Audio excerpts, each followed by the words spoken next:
10th social சயின்ஸில் வந்து ஆங்கில ஆட்சிக்கு எதிராக தமிழகத்தில் நிகழ்ந்த தொடக்ககால கிளர்ச்சிகள் பார்க்க போகிறோம்.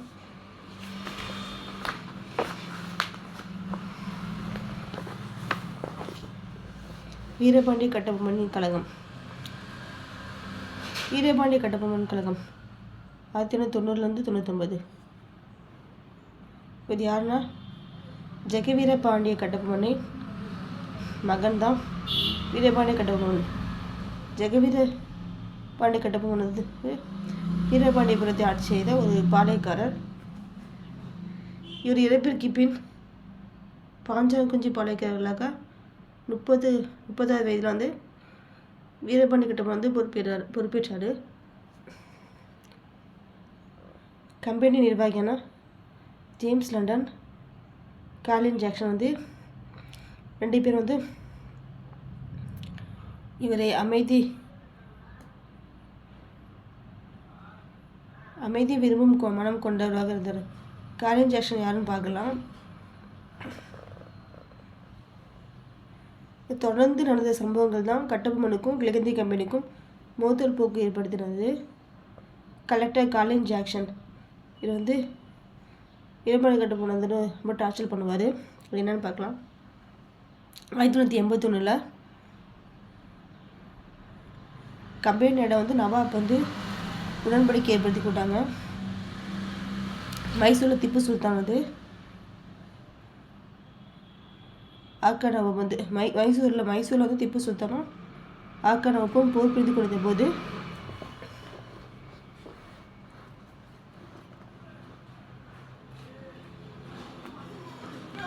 கர்நாடக பகுதியில் வரி மேலாண்மையும் நிர்வாகமும் கம்பெனி முழு கட்டுப்பாடு கீழ் வந்து இருந்துச்சுன்னு சொல்கிறாங்க. மைசூரில் திப்பு சுல்தானும் ஆர்கா நவாப்பும் போர் புரிந்து இந்த வேலையில் வந்து கர்நாடக பகுதியில் வரி மேலாண்மையும் நிர்வாகமும் கம்பெனியின் முழு கட்டுப்பாட்டு கீழ் சில நிலையில் இருந்துச்சுங்கிறாங்க. இந்த கம்பெனி வந்து என்ன பண்ணாங்கன்னா வரி வந்து வசூலித்தாங்க.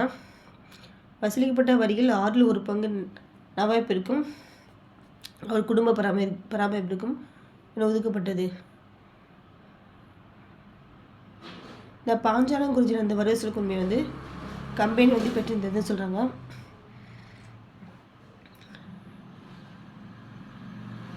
எய்த்து புக்கில் வந்து வரி வசூலுக்கு உரிமை வந்து ஃபஸ்ட்டு பாளையக்காரர்கள் வந்து பண்ணாங்க.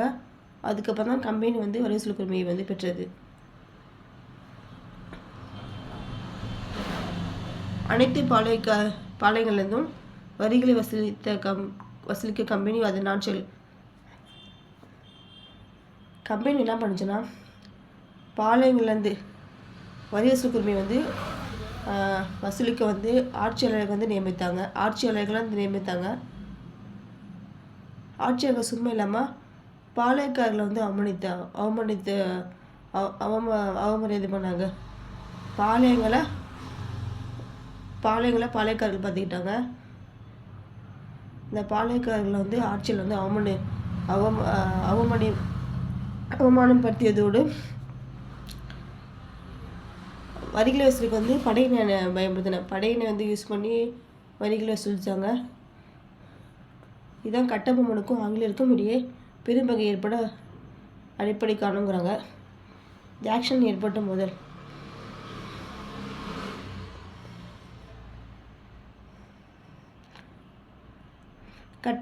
கட்டபொம்மனிலிருந்து வசூலிக்க வேண்டிய நிலவரி நிலுவையானது 1992 வந்து 3310 பக்கோடாக இருந்துச்சு. 98 3310 பக்கோடாக இருந்துச்சு. இது வசூலிப்பதற்காக கலெக்டர் காலின் ஜாக்சன் என்ன பண்ணார்,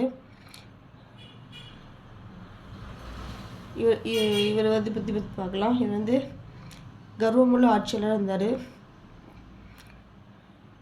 மദ്രാஸ் அரசாங்கம் அதற்கு அனுமதி அளிக்க மறுத்தது. 1798 வந்து ஆகஸ்ட் 18 ராமநாதபுரத்தில் தன்னை சந்திக்குமாறு கட்டபொம்மனுக்கு வந்து ஆணை பிறப்பிக்கிறார். கலெக்டர் காலின் ஜாக்சன் வந்து சந்திக்குமாறு ஆணை பிறப்பிக்கிறார் ராமநாதபுரத்தில். கட்டபொம்மன் வந்து முயற்சி அதுக்காக மேற்கொள்கிறாரு. குற்றாலம் ஸ்ரீவில்லிபுத்தூர் இந்த இடத்துக்குலாம் போகிறாரு. ஆனால் வந்து ஜாக்சன் வந்து கட்டபொம்மனை சந்திக்கலை, மறுக்கிறாரு. இந்த இடத்துக்குலாம் போகிறாரு, குற்றாலம் ஸ்ரீவில்லிபுத்தூருக்குலாம் போகிறாரு. ஆனால் ஜாக்சன் வந்து அவரை சந்திக்கலை, மறுக்கிறாரு.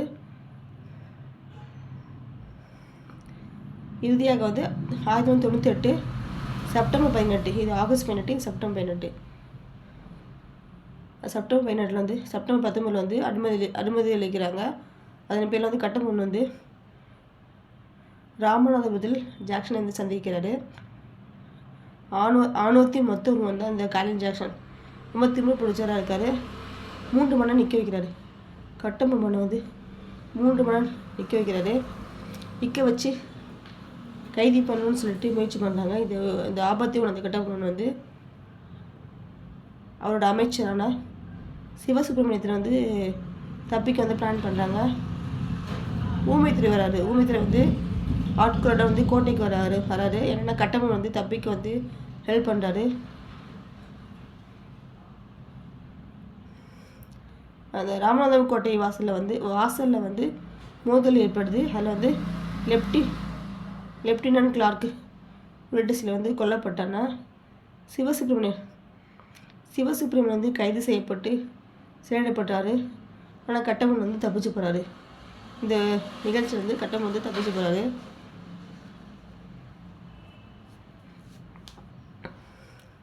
மதராஸ் ஆட்சிக்குழுவின் முன்பாக ஆஜராதல்.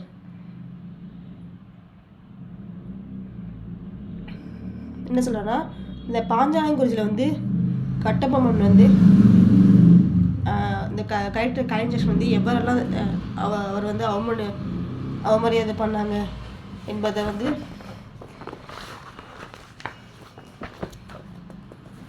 அவர் வந்து மதராஸ் ஆட்சிக்குழுவுக்கு வந்து தெரியப்படுத்துகிறாரு.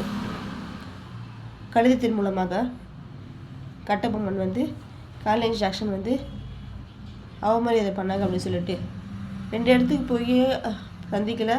திரும்ப போய் சந்திச்சா 3 மணி நிற்க வச்சாரு அப்படின்னு சொல்லிட்டு கடிதம் எழுதுறாரு. அடுத்து வில்லியம் ப்ரவுன் ஓரம், ஜான் காசோ மேஜர், இங்கே 3 பேர் இந்த புக்கில் ஒத்துக்காங்க. 10th புக்கில் இந்த குழு ஆகியோர் அடங்கிய குழுவின் முன்பாக ஆஜராகும்படி கட்டபொம்மன் வந்து பணித்தது சொல்கிறாங்க. இந்த குழு முன்னாடி இப்போ வந்து ஆஜராகன்னு சொல்லிட்டு சொல்கிறாங்க. சிவசுப்ரமணியத்தை வந்து சிறையிலேருந்து விடுவிக்கிறாங்க. கலெக்டர் காலின் ஜாக்சன் வந்து பணி நீக்கம் பண்ணுறாங்க. ஏன்னா வந்து தப்பான கரெக்டாக ப்ராப்பராக வந்து கட்டபொம்மனை வந்து நடந்துக்கல, அவமரியாதை பண்ணாங்க அப்படின்னு சொல்லிட்டு ஜாக்சனை பணி நீக்கம் பண்ணாங்க. அதுக்கப்புறம் ஆன்லைன் எட்வர்க்கில் வந்து இதுக்கு தான் உத்தரவிட்டார். ஜாக்சன் வந்து பணி நீக்கம்னு சொல்லிட்டு உத்தரவிட்டார். ஆளுநர் வந்து எட்வர்ட் லேவு, கலெக்டர் வந்து காலின் ஜாக்சன். 1998 டிசம்பர் 15. ஃபஸ்ட்டு ஆகஸ்ட் பார்த்தோம். ஆகஸ்ட் 18, செப்டம்பர் 19 பார்த்தோம். அதுவும் December 15. August, September, December 15. 98 December 15 Kattabomman வந்து ஆஜராகுது. ராமநாதத்தில் இருந்ததெல்லாம் விளக்கினார். என்ன நம்ம நடந்துச்சுன்னு சொல்லிட்டு விளக்குறாரு அந்த குழு முன்னாடி. கட்டபொம்மன் வந்து குற்றவாளி அல்ல சொல்லிட்டு இந்த குழு வந்து முடிவு பண்ணுறாங்க. காலின் ஜாக்சன் வந்து நிரந்தர பணி நீக்கம் செய்யப்படுறாங்க. அதுக்கப்புறம் புதிய ஆட்சியாளராக அவருக்கு பதிலாக எஸ்ஆர் லூசிண்டன் வராரு. காலின் ஜாக்சன் பதிலாக எஸ்ஆர் லூசிண்டன் வந்து வராரு.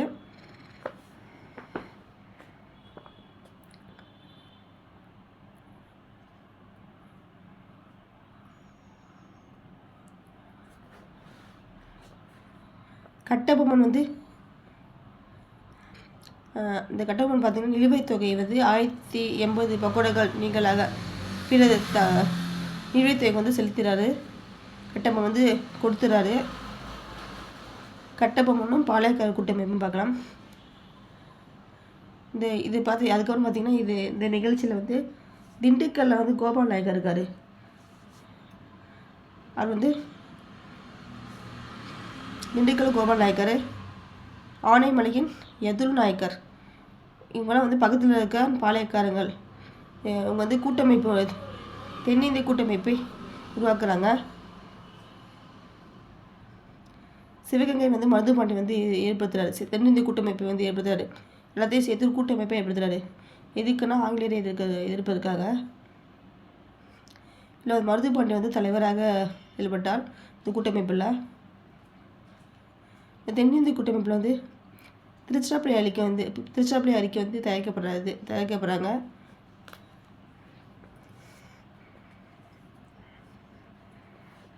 இக்கூட்டமைப்பு வந்து கட்டபொம்மன் வந்து ரொம்ப ஆர்வமாக இருக்கார். ஏன்னா ஒற்றுமையாக இருந்து ஆங்கிலேயர் வந்து சீக்கிரம் விரட்டலாம்னு சொல்லிட்டு ரொம்ப ஆர்வமாக இருக்கார்.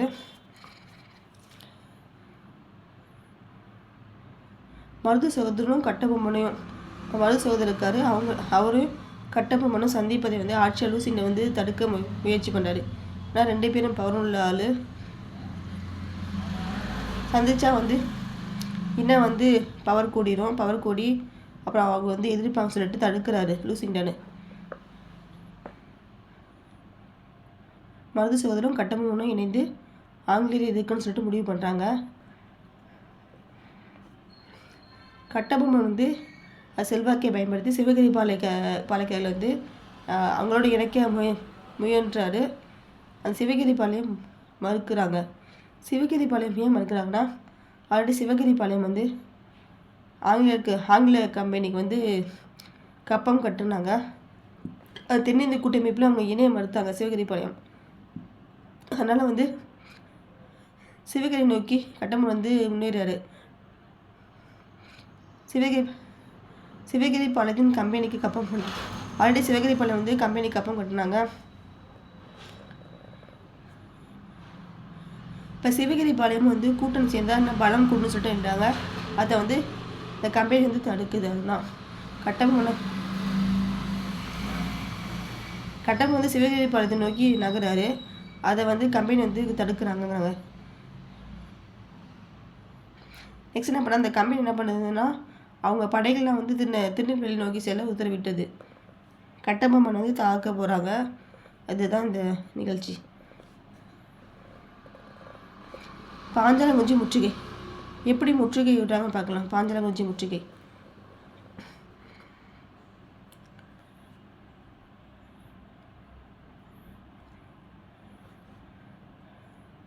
1799 மேலே.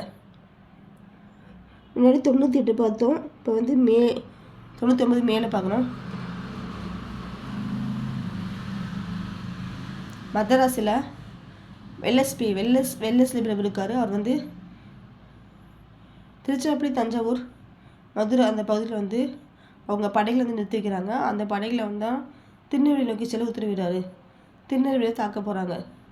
திருச்சிராப்பள்ளி, தஞ்சாவூர், மதுரை இந்த படைகள்லாம் திருநெல்வேலி பகுதி வந்து தாக்க போகிறாங்க. அதுக்கு தான் உத்தரவிடுறாரு. யாருன்னா வெல்லஸ்லி பிரபு. இந்த படைகளுக்கு வந்து மேஜர் பானமன் வந்து தலைமையேற்றார். மேஜர் பானமன் ரொம்ப இம்பார்ட்டன்ட் பர்சன். தலைமையேற்று போகிறாரு. இந்த படைகளுக்கெல்லாம் தலைமையேற்று போகிறாரு. திருநெல்வேலிக்கு போகிறாங்க. திருவாதங்கூர் படைகளும்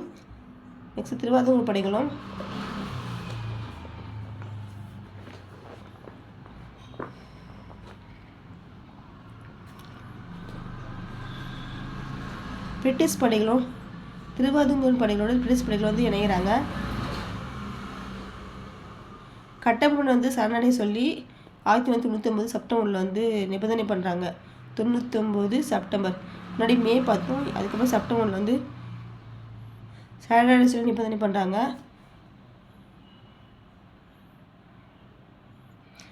கட்டபொம்மன் வந்து பிடி கொடுக்கல. அதுக்கப்புறம் அதனால வந்து மேஜர் பானமன் வந்து கோட்டையை வந்து தாக்குறாரு.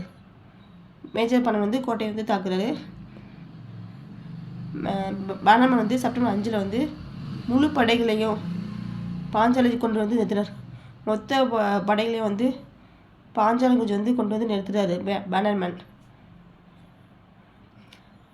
கோட்டையோட அனைத்து தொடர்புகளையும் துண்டிக்கிறாங்க. செய்தி தொடர்பு இங்கேருந்து வெளில எங்கேயும் நியூஸ் போகக்கூடாது அப்படின்னு சொல்லிட்டு துண்டிக்கிறாங்க.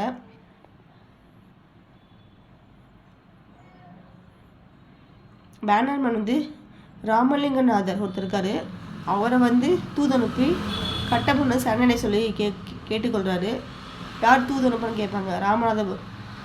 பேனர்மேன் வந்து ராமலிங்கம் தூதனுப்பி சரணடை சொல்லிட்டு கேட்டுக்கொள்கிறாரு. கட்டபொம்மன் வந்து மறுக்கிறாரு சரணடையில். ஆனால் கோட்டைக்கு முற்றுகையிடுறாங்க. கோட்டையின் ரகசியம் வந்து அனைத்து ராமலிங்கம் வந்து சேகரிக்கிறாரு. நெக்ஸ்ட்டு அந்த அறிக்கையை அடிப்படையாக கொண்டு பேனர்மேன் தாக்குதல் வந்து உத்திகள் வடிவமைக்கிறாரு. எப்படியெல்லாம் தாக்கணும்னு சொல்லிட்டு உத்திகள் வடிவமைக்கிறார் பேனர்மேனு. இந்த கல்லர்பட்டி இந்த இடம் சப்போஸ் கேட்கலாம், அந்த எந்த இடத்துல வந்து சிவசுப்பிரமணியன் கைது பெற்றார். கல்லர்பட்டியில் அடைந்த முதலே சிவசுப்பிரமணியன் வந்து கைது பண்ணுறாங்க. ஆல்ரெடி வந்து சிவசுப்பிரமணியன் வந்து கைது பண்ணுவாங்க. அந்த ராமநாதபுரம் காலேஜ் ஆக்ஷன் சந்திக்கும் போது கைது பண்ணுவாங்க. அதுக்கப்புறம் அந்த குழு சந்திப்பில் வந்து விடுதலை பண்ணிடுவாங்க. திரும்ப வந்து நெக்ஸ்ட்டு கல்லர்பட்டியில் வந்து கட்டபொம்மனோட அமைச்சர் தான் சிவசுப்பிரமணியன் வந்து கைது பண்ணுறாங்க. கட்டபொம்மன் தூக்கிலிடப்படுதல். கட்டபொம்மன் வந்து புதுக்கோட்டைக்கு தப்பிச்சு போகிறாரு. அவர் தலைக்கு வந்து வெளியே வந்து ஒரு வெகுமதி வந்து நிர்ணயிக்கிறாங்க. என்னென்னா இவர் வந்து காட்டி கொடுத்தா ஒரு அமௌண்ட்டு கொடுக்கும் சொல்லிட்டு சொல்கிறாங்க கம்பெனி. இதுக்கு ஆசைப்பட்டு தான் வந்து இது காட்டி கொடுப்பாங்க. எட்டயபுரம் புதுக்கோட்டைக்கு அரசர் தான் உங்களை காட்டி கொடுப்பாங்க. கட்டபொம்மன் வந்து காட்டி கொடுப்பாங்க. இறுதியில் வந்து காட்டி கொடுத்து பிடிபட்டார். கட்டபொம்மன் வந்து பிடிபட்டாங்க. ரொம்ப இம்பார்ட்டன் அந்த டேட் இம்பார்ட்டன். சிவசுப்பிரமணியன் வந்து நாகலாபுரத்தில் செப்டம்பர் 13 வந்து தூக்கிலிடப்படுறாரு. கைது பண்ணி தூக்கிலிடப்பட்டாங்க சிவசுப்பிரமணியன் வந்து. இந்த பேனம் என்ன பண்ணுறாரு, விசாரணை என்ற பேரில் வந்து ஒரு கேலி குத்தா பண்ணுறாரு. அக்டோபர் 16 வந்து அரங்கேறினார். என்னென்னா விசாரணை பேரில் வந்து பண்ணி அவமரியாதை பண்ணுறாங்க பேனர்மேனு. விசாரணையின் போது கட்டபொம்மன் வந்து தன் மீது சுமத்தப்பட்ட அனைத்து குற்றச்சாட்டையும் ஏற்றுக்கொண்டார். இப்போ வந்து எல்லா குற்றத்தையும் ஒப்புக்கொண்டார் கட்டபொம்மனு. லாஸ்ட்டாக வந்து திருநெல்வேலிக்கு மிக அருகில் கயத்தாறு, இது வந்து பழைய கோட்டைக்கு முன்பாக ஒரு புளிய மரத்துக்கு பார்த்தீங்கன்னா புளிய மரத்தில் வந்து மற்ற பாளையக்காரர்கள் முன்னில் வந்து கட்டபொம்மன் வந்து தூக்கிலிடுறாங்க. சும்மா இல்லை, மற்ற பாளையக்காரர் முன்னில் வந்து கட்டபொம்மன் வந்து தூக்கிலிடப்படுறாங்க. இதனால் இந்த போற்றுதலுக்குரிய ரக திகழ்ந்த பாஞ்சாலகுறிச்சியின் பாளையக்காரர், வீரத்திறமிக்க பாளையக்காரனை இவர் தான் கட்டபொம்மன் சொல்கிறாங்க. கட்டபொம்மனோட வாழ்க்கை முடிவற்றது.